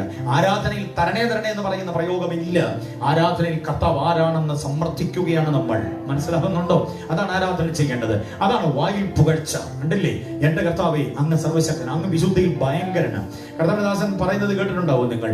അങ്ങ് ഭയങ്കരനാണ്, വിശുദ്ധിയിൽ ഭയങ്കരനാണ്, അങ്ങ് മഹാജ്ഞാനിയാണ്, അങ്ങ് മഹാശക്തനാണ്. ഞാനത് സമ്മതിക്കുന്നു, ഞാനത് ക്ലൈം ചെയ്യുന്നു. അതാണ് ആരാധന എന്ന് പറയുന്നത്. ഞാനൊരു കാര്യം പറയാം. പരിശുദ്ധ തൃത്വം മറന്നു പോകരുത് ഒരിക്കലും. ഓക്കെ, അതായത് നമ്മെ സ്നേഹിച്ച് തന്റെ പുത്രനെ നൽകി തരുവാൻ പിതാവിന് പ്രസാദമായി. ഓക്കെ, പിതാവാം ദൈവത്തോടുള്ള നമ്മുടെ കടപ്പാടതാ. പിതാവിന്റെ ആ ഇഷ്ടം നിവർത്തിച്ചുകൊണ്ട് തന്നെത്താൻ നമുക്ക് വേണ്ടി വഴിപാടും യാഗവും ആകാൻ ആര് തയ്യാറായി? പുത്രനായവൻ തയ്യാറായി. അതാണ് പുത്രനോടുള്ള നമ്മുടെ ബാധ്യത, ആരാധിക്കുക. മാത്രമല്ല ആ പിതാവാം ദൈവത്തിന്റെ ഇഷ്ടമറിഞ്ഞ് പുത്രനായവൻ തന്ന രക്ഷ സ്വീകരിച്ചുകൊണ്ട് അവനെ വീണ്ടെടുപ്പുകാരനായി അംഗീകരിച്ചുകൊണ്ട് ലോകത്തിൽ ലോകക്കാരല്ലാതെ ജീവിപ്പാൻ ആത്മാവ് നമ്മെ നടത്തുന്നു. മനസ്സിലാകുന്നുണ്ടോ? അപ്പൊ പിതാവാം ദൈവത്തിനും പുത്രനാം ദൈവത്തിനും പരിശുദ്ധാത്മാവാം ദൈവത്തിനും നമ്മൾ സ്തോത്രങ്ങൾ അർപ്പിക്കണം. അതാ വായിൽ പുകഴ്ച എന്ന് പറയുന്നത്. ആരെ കുറിച്ചുള്ള പുകഴ്ച? വേറെ ആരെയും കുറിച്ചുള്ള പുകഴ്ചയല്ല, ദൈവതൃത്വത്തെ കുറിച്ചുള്ള പുകഴ്ച. അതാണ് ആരാധനയിൽ വെളിപ്പെടേണ്ടത്. മനസ്സിലായോ? അപ്പം വായിൽ പുകഴ്ച. പിന്നെ കയ്യിൽ എന്തോ ഉണ്ടെന്നാ പറഞ്ഞേ? ഇരുവായ്ത്തലയുള്ള വാള്. അതെന്തിനാ? പോരാട്ടത്തിനാണ്. ആ ഇരുവായ്ത്തലയുള്ള വാളാണ് എബ്രായ ലേഖനം 12 നമ്മൾ വായിക്കുന്ന ദൈവത്തിന്റെ വചനം. ഇരുവായ്ത്തലയുള്ള ഏതു വാളിനേക്കാളും മൂർച്ചയേറിയ ഒന്ന് നമ്മുടെ കയ്യിൽ തന്നിരിക്കുന്നു. അപ്പം വായിൽ ആരാധനയും കയ്യിൽ വചനവും ഉള്ളവനെ തോൽപ്പിക്കാൻ ഒരു ശാക്തികം ഉലകത്തിലാകത്തില്ലെന്ന് എത്ര പേര് സമ്മതിക്കുന്നുണ്ട് കാര്യം? ഒരു പുനർവിചാരണയ്ക്ക് മനസ്സ് വെച്ച് വായിൽ പുകഴ്ചയുണ്ടോ? ആരാധനയുണ്ടോ? ജോലി ചെയ്യുമ്പോൾ, ഡ്യൂട്ടിയിൽ ഏർപ്പെടുമ്പോഴും നമ്മുടെ അധരം എപ്പോഴും കർത്താവിന് സ്തോത്രങ്ങളും സ്തുതികളും അർപ്പിച്ചുകൊണ്ടിരിക്കണം. പരാതികളുടെ പരിദേവനങ്ങളുടെ പ്രളയമാകരുത് നാവിൽ നിന്ന് വരുന്നത്. എന്തെങ്കിലുമൊക്കെ അരാജകത്വത്തിന്റെ വാക്കുകളാകരുത്, കോപതാപങ്ങളുടെ പ്രയോഗങ്ങളാകരുത്, ഏതെങ്കിലുമൊക്കെ പ്രാഗി അരച്ച് നടക്കുന്ന ഒരു അനുഭവമാകരുത്. എല്ലായ്പ്പോഴും കർത്താവിന് പുകഴ്ച കൊടുക്കാൻ കഴിയുന്നതാകണം. വായിൽ പുകഴ്ച വേണം. അതൊരു നല്ല ചിത്രമാകട്ടോ. വായിൽ പുകഴ്ചയും പിന്നെ കയ്യിൽ എന്തുവാണ്? ആത്മാവിന്റെ വാള്. സകല പോരാട്ടങ്ങളെയും അതിജീവിക്കുവാൻ കഴിയുന്ന മാരകായുധം എന്ന പോലെ ഇരുവായ്ത്തലയുള്ള മൂർച്ചയുള്ള വാൾ. ഇരുവായ്ത്തല എന്നുള്ളതിന്റെ ഭാഗം മനസ്സിലായോ? അങ്ങോട്ട് വെട്ടുമ്പോൾ വെട്ട് പിഴച്ചു പോയാൽ ഇത് തിരിച്ചു വരും. തിരിച്ചു വരുമ്പോ വെട്ട ആർക്കും ഉള്ളും? വെട്ടുന്നവന് കൊള്ളും. മനസ്സിലായില്ലേ? അതാണ് ഇതിന്റെ സംഗതി. അപ്പൊ ഇരുവായ്ത്തലയുള്ളതാ. എതിർകക്ഷിയെ വെട്ടുക എന്ന് മാത്രമല്ല, നമുക്കും ഇത് മുറിവേൽപ്പിക്കാനിടയാ. അതുകൊണ്ട് ഇത് കൈകാര്യം ചെയ്യുന്നത് സൂക്ഷിച്ച് ആകണം. ഇതെങ്ങനെ കൈകാര്യം ചെയ്യണമെന്നുള്ളതിന് കരുത്ത് നമുക്ക് തരുന്നതാണ് 18-ാം വാക്യത്തിൽ വായിച്ച ആത്മാവിന്റെ പ്രാർത്ഥന.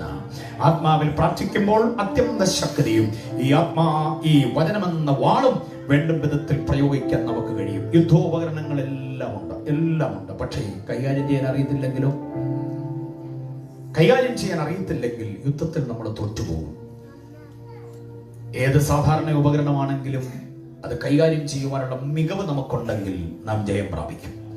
നമുക്ക് തന്നിരിക്കുന്ന 2 ആയുധങ്ങൾ, ഒന്ന് അത്യന്ത ശക്തിയും 2 ഈ വചനമെന്ന വാളുമാണ്. അത് മാത്രമല്ല, വെളിപ്പാട് പുസ്തകം 12:11 നാം വായിക്കുന്ന മറ്റ് 2 ആയുധങ്ങളുണ്ട്. ഒന്ന്, അവർ യേശുവിന്റെ നാമം നിമിത്തവും തങ്ങളുടെ സാക്ഷ്യവചനം നിമിത്തവും എന്തോ പ്രാപിച്ചു? വിജയം പ്രാപിച്ചു. അത്യന്ത ശക്തിയും വചനമെന്ന വാളും ശ്രേഷ്ഠമായ ആയുധങ്ങൾ ആണ്. അക്കൂട്ടത്തിൽ 2 ആയുധങ്ങളോട് വെളിപ്പാട് പുസ്തകം പറയുന്നു. വിവരിപ്പാൻ നേരമില്ല. ഒന്ന് യേശുവിന്റെ നാമമാണ്. ഫിലിപ്പിയ ലേഖനം 2-ാം അധ്യായം 9-10 വാക്യങ്ങൾ വായിക്കുന്നു. അവന്റെ നാമം സകല നാമത്തിനും മേലായ നാമം. സകല മുഴങ്കാലും അവന്റെ നാമത്തിന് മുമ്പിൽ എന്തോ ചെയ്യുന്നു? മുട്ടുകുത്തുന്നു. സകല ശക്തികളും സകല അദൃശ്യമായ സകല വാഴ്ചകളും അധികാരങ്ങളും ആ നാമത്തിന് മുമ്പിൽ മുട്ടുകുത്തുന്നു. ഉണ്ടോ? യേശുവിന്റെ നാമത്തിൽ അടങ്ങ് എന്ന് പറയുമ്പോൾ പിശാച് അടങ്ങുന്ന കണ്ടിട്ടുണ്ടോ? Price the Lord. പിശാചൊന്നും പഴയ പോലെ ഇപ്പൊ തുള്ളുന്നു ഇളകുന്നു ഒന്നുമില്ല അല്ലേ? പണ്ടൊക്കെ നമ്മുടെ നാട്ടിൽ ഏത് യോഗത്തിനും പിശാച് എന്ത് ചെയ്യുമായിരുന്നു? ഇളകുമായിരുന്നു. ഇപ്പൊ പിശാച് നാണം കെട്ടതാണോ അതോ നമ്മൾ പിശാചുമായിട്ട് ഒരു അഡ്ജസ്റ്റ്മെന്റിൽ പോകുന്നതാണോ എന്താന്ന് ഒരു പിടിയില്ല. ഇപ്പം പിശാചുകളെയും കണ്ടിട്ട് ഒത്തിരി കാലങ്ങളായി. ഓക്കെ, പക്ഷേ ആരാധന വെളിപ്പെടുമ്പോൾ പിശാചിന്റെ ശക്തി ഭയങ്കരമായി ഇളകുമായിരുന്നു. ഇളകുമ്പോൾ ഉറഞ്ഞു തുള്ളി മുടിയടിച്ചിട്ട് ഞാൻ രക്തക്കരിങ്കാളിയാന്നൊക്കെ പറഞ്ഞ് തുള്ളി ഇളകി നിൽക്കുന്ന ആ ഭയങ്കര 16 പേര് പിടിച്ചാൽ നിൽക്കത്തില്ല. അതേപോലെ പ്രകടനം കാണിക്കുന്ന ആ ശക്തിയുടെ അരികിൽ മൊത്തത്തിൽ തൂക്കിയ 40 കിലോ പോലും ഇല്ലാത്ത ഒരു പാവം ദൈവദാസൻ യേശുവിന്റെ നാമത്തിൽ അടങ്ങ് പിശാചേ എന്ന് പറയുന്ന മാത്രമല്ല, ആലച്ച് കെട്ടി തറ വീണിട്ട് ഞാൻ പോവുകയാണേ എന്ന് പറഞ്ഞു പോകുന്ന കണ്ടിട്ടുണ്ടോ? യേശുവിന്റെ നാമത്തിന്റെ വീര്യമാണ്. പക്ഷെ നാമം പ്രയോഗിക്കാൻ മാത്രം പോരാ. പിന്നെ അടുത്തത് അവരുടെ സാക്ഷ്യം കൊണ്ട് ജയിച്ചു. എന്താ സാക്ഷ്യം? ജീവിത സാക്ഷ്യം. സാക്ഷ്യം എന്നൊക്കെ പറഞ്ഞാൽ കഴിഞ്ഞ ആഴ്ച മുതൽ ഈ ആഴ്ച വരെ ദൈവം എന്നെ കാത്തു സൂക്ഷിച്ചു, അത്രേ ഭാര്യ വാന്മാർ മാതാപിതാക്കന്മാർ മരണം വഴിയായി പോയി, ഞാൻ ഈ വഴിയായി വന്നു, യേശുവിന്റെ നാമത്തിൽ ഇരിക്കുന്നു. ആ സാക്ഷിയല്ല. പിന്നെ ഏതാ സാക്ഷ്യം? ജീവിത സാക്ഷ്യമാണ്. ജീവിതത്തിന്റെ സാക്ഷ്യം. കർത്താവിന് നമ്മുടെ എല്ലാം അറിയാമെന്നതുപോലെ പിശാചിനും അറിയാം. നീ ഏത് വഴി പോയി, ആരുടെ കൂടെ ആയിരുന്നു, എന്തായിരുന്നു കഴിച്ചത്, കുടിച്ചത്, ആരോടൊപ്പമായിരുന്നു, ഇതെല്ലാം അറിയാം. വൃത്താന്തം മുഴുവനും പിശാചിനറിയാം. ആ സാക്ഷ്യം നഷ്ടപ്പെട്ടവൻ പിശാചിനോട് സംസാരിക്കാൻ നിൽക്കരുത്. മനസ്സിലായില്ലേ? അപ്പൊ യേശുവിന്റെ നാമം, യേശുവിന്റെ മുൻപാകെയുള്ള നമ്മുടെ ജീവിതത്തിന്റെ സാക്ഷ്യം, ഇതും ആയുധങ്ങളാണ്. ഈ 4 മൂർച്ചയുള്ള ഉന്നം പിഴയ്ക്കാത്ത ആയുധങ്ങളെ കൈവശമാക്കാൻ ആഗ്രഹിക്കുന്ന എത്ര പേരുണ്ട്? കണ്ണുകളെ ദിവസത്തിൽ അടച്ചേ. എല്ലാ ഹൃദയങ്ങളും ദിവസത്തിൽ ഏകാഗ്രമാക്കിക്കേ. അനുഗ്രഹീതമായിരിക്കുന്ന പൂജ്യം കഴിക്കാനായി പോവുകയാണ്. അഭിഷക്ത കർത്തൃദാസൻ അത് പ്രാർത്ഥിച്ച് ആശീർവദിച്ച് നമുക്ക് വിളമ്പിത്തരാൻ പോവുകയാണ്. ഒരു പ്രാവശ്യം കൂടെ ഉള്ളിലേക്ക് അവിശേഷ വിഭവങ്ങൾ ആഗ്രഹിക്കുമ്പോൾ അതിന്റെ കരുത്തൊന്ന് വേറെയാ. പ്രാപിച്ചുകൊണ്ട് പോരാട്ട ഭൂമികയിൽ നിൽക്കാൻ നമുക്ക് കഴിയണം. എല്ലാ കണ്ണുകളും അടഞ്ഞിരിക്കുമ്പോൾ ഈ ദിവസങ്ങളിൽ മുഴങ്ങിയ ആത്മീയ പോരാട്ടം എന്ന വിഷയത്തിന്റെ ചിന്തകൾ എനിക്ക് ഉപകാരമായി. എന്റെ ആത്മീയ ജീവിതത്തെ ഒന്നുകൂടെ ഷേപ്പ് ചെയ്യാൻ എനിക്കത് കാരണമായി. എന്റെ ഭക്ഷണവും എന്റെ പാനീയവും എന്റെ ഉടയും നടയും എന്റെ ബന്ധങ്ങളും എന്റെ സ്വന്തങ്ങളും എന്റെ ദാമ്പത്യവും എന്റെ സാമ്പത്തികവും എല്ലാം അതിന് ഒന്നുകൂടെ ക്രമീകരണം വരുത്താൻ എനിക്ക് മുഖാന്തരമായി. എനിക്ക് ഗുണമായിരുന്നു ഈ ദിവസങ്ങളിൽ എന്ന ദൈവസന്നിധിയിൽ സമ്മതിക്കാൻ കഴിയുന്നവരെ കരങ്ങൾ ഉയർത്തിയേ. Oh Jesus. ഉയർന്ന കരങ്ങൾക്കായി ദൈവത്തെ സ്തുതിക്കും. ആത്മീയ ജീവിതത്തിന്റെ വഴിത്താരയിൽ ഇനിയും ഉപദേശങ്ങൾ കേട്ടിട്ട് അല്പം കൂടെ കേട്ടിട്ടാകാം അടുത്ത നടപടി എന്ന് ചിന്തിക്കരുത്. കാലമധികമില്ല കേട്ടോ. താങ്കളുടെ സമയത്തെക്കുറിച്ച് ഗ്യാരണ്ടി പറയാനില്ല. ഉപദേശത്തിന്റെ ട്രാക്കിലേക്ക് വന്നേ പറ്റും. ഞാൻ മറ്റു കുഴപ്പമൊന്നുമില്ലാത്ത ആളാ എന്ന് പറഞ്ഞ് നടന്നിട്ട് കാര്യമില്ല. തനിമയാർന്ന ഉപദേശ വസ്തുതകളിലേക്ക് വന്നേ പറ്റും. അനുഷ്ഠിക്കേണ്ട ഉപദേശങ്ങൾ കൃത്യതയോടുകൂടെ പാലിച്ചേ പറ്റും. കർത്താവ് പ്രാണൻ കൊടുത്ത് വിലയ്ക്ക് വാങ്ങിയ നമ്മെ കർത്താവിന്റെ മുൻപാകെ നാം ഏൽപ്പിച്ചു കൊടുക്കുമ്പോൾ അവന് പ്രസാദമാകണം. അത്യന്ത ശക്തിയെ പ്രാപിക്കണം. പട്ടുപാടാൻ വേണ്ടി മാത്രമല്ല, പോരാട്ടത്തിൽ ജയിക്കാൻ. ദൈവവചനം എന്ന ആത്മാവിന്റെ വാൾ കൈക്കലാക്കണം. വെട്ടി മുന്നേറേണ്ടതിന് വേണ്ടി വചനം കൊണ്ട് യേശു കാണിച്ച പ്രാർത്ഥനത. പിശാചിനോട് സംസാരിക്കുമ്പോൾ വചനമാ സംസാരിച്ചത്.